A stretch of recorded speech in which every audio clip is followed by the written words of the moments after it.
मैं जानता हूं अनपढ़ आदमी को क्या पता होगी, पढ़ा लिखा हो तो पता हो।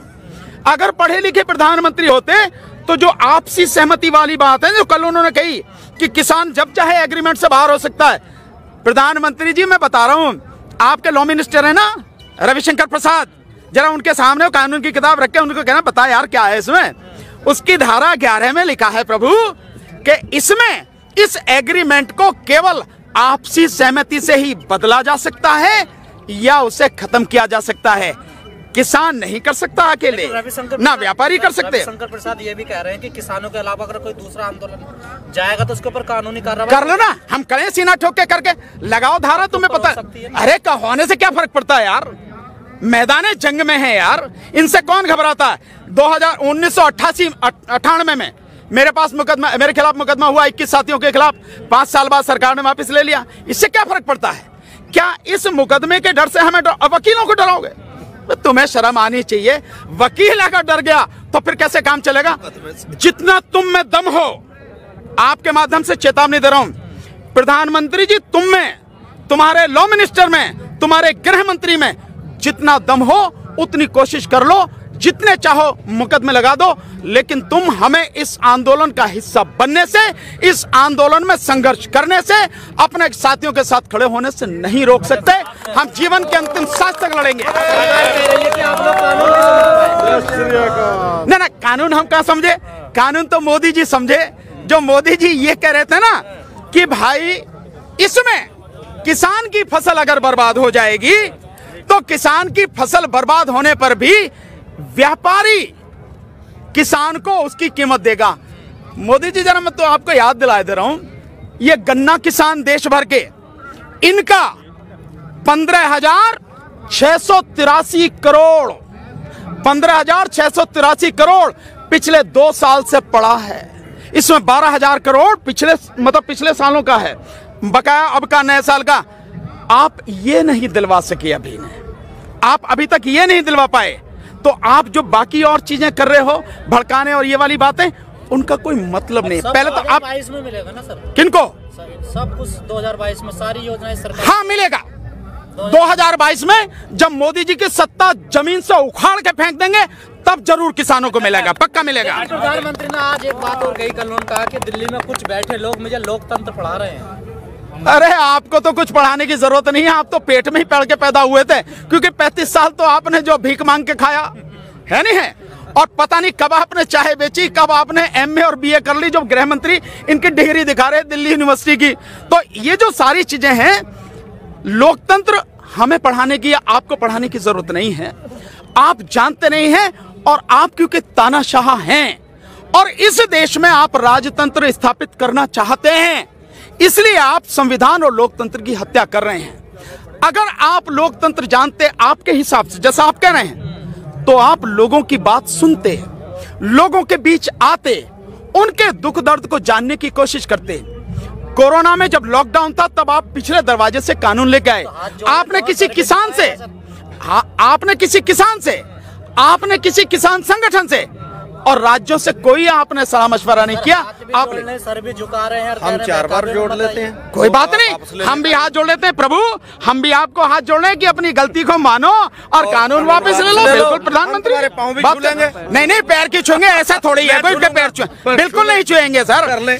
तानाशाह व्यक्ति जो देश को बर्बाद करने पर तुला हुआ है, आप उसके पैर छूने की बात छोड़िए, देश उनको सम्मान कर रहा है, यही बड़ी बात है। पैर छूने का मतलब ही नहीं है। तानाशाह बता रहे हैं, वो कह रहे हैं आने वाले दौर में ये डेमोक्रेसी मदर कहलाई जाएगी, माँ कहलाई, काय की माँ कहलाई जाएगी, पूरी दुनिया की लोकतंत्र की माँ।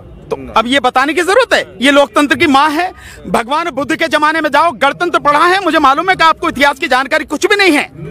अगर आप चले जाओ तो देश में गणतंत्र पहले थे, 10 बड़े गणतंत्र थे भगवान बुद्ध के समय में, तो डेमोक्रेसी हमारे देश में उस समय से थी।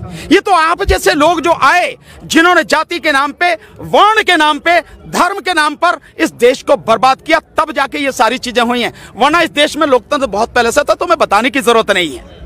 सरकार को सर ये भूल तो नहीं है कि वोट हमें देंगे, आंदोलन कितने का? ना वो तो मैंने आपको बता दिया। सरकार इसलिए भी नहीं सुन रही, उसे हमारी वोटों की जरूरत नहीं है, क्योंकि उनके पास वोट छापने वाली मशीन है, EVM, every vote for Modi, आपने देखा ना। तो क्योंकि EVM है, इसलिए आपकी और हमारी वोटों की जरूरत नहीं है। अगर हमारी वोटों की जरूरत होती, निश्चित रूप से प्रधानमंत्री हमारी बात सुनते, लेकिन अन्याय और अत्याचार की भी एक हद होती है। लेकिन सर आप वो हद, वो सीमा अब पार हो चुकी है। अब देश का व्यक्ति इसको जान चुका है, समझ चुका है। अब आपकी इन झूठी बातों में, बरगलाने वाली बातों में कोई नहीं आएगा। और अब उसका लक्ष्य केवल एक ही है, देश को बचाना और उसके लिए तीनों कानूनों को वापस करवाना, एमएसपी को कानून लेकिन बनाना। सर ये मामला अब सुप्रीम कोर्ट में भी, क्या लग रहा है सर आपको? नहीं, सुप्रीम कोर्ट जो करे करे, हमें इस बात पे कोई विश्वास नहीं है कि सुप्रीम कोर्ट क्या करेगी क्या नहीं करेगी। मैं तो बहुत स्पष्ट रूप से कहता हूं, इस देश की अदालतें वो न्याय के शब्द को भूल चुकी हैं। अदालतों में फैसले होते हैं, न्याय नहीं होते।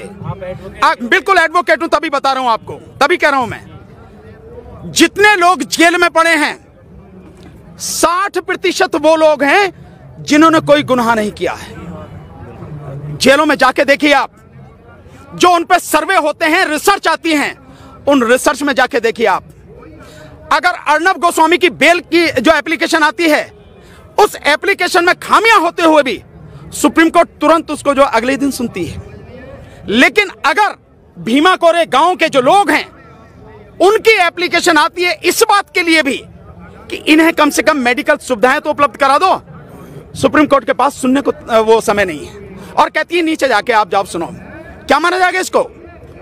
83 साल के फादर स्टैनली, जिनको पार्किंसन की बीमारी है, जिनके हाथ पैर कांपते हैं, 83 साल की उम्र में उस इंसान को आप गिरफ्तार करके ला रहे हैं कि भीमा कोरे गांव में आप उस षड्यंत्र में शामिल थे, जिसका भीमा कोरे गांव से अभी सुनिए आप गजेंद्र, जिनका कोई लेना देना नहीं।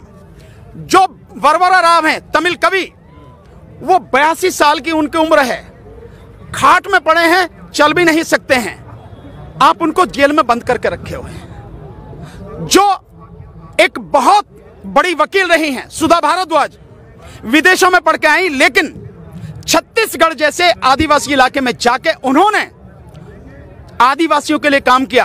और आपको ध्यान होगा 2012 में एक वहां पर कांड हुआ था जिसमें तकरीबन 15 आदिवासियों को मार दिया था फोर्स ने। उसके विषय में उन्होंने कहा था कि आदिवासियों की कोई गलती नहीं, वो नक्सलवादी नहीं थे, वो आम नागरिक थे। जिसके विषय में मध्य प्रदेश हाईकोर्ट के एक जज गुप्ता जी, जिनको एक कमीशन जो था, उस कमीशन का उनको चेयरमैन बनाया गया, और अभी 1 साल पहले हुई होगी मुश्किल से, उन्होंने वो रिपोर्ट दाखिल करी और उसमें उन्होंने वही कहा है जो सुधा भारद्वाज जी ने कहा था। ये लोग कोई नक्सली नहीं थे, महिलाएं भी थी, बच्चे थे, बेगुनाह लोग थे, आम आदमी थे, जिनको फोर्स वालों ने मार दिया। उन्हीं सुधा भारद्वाज को केवल वो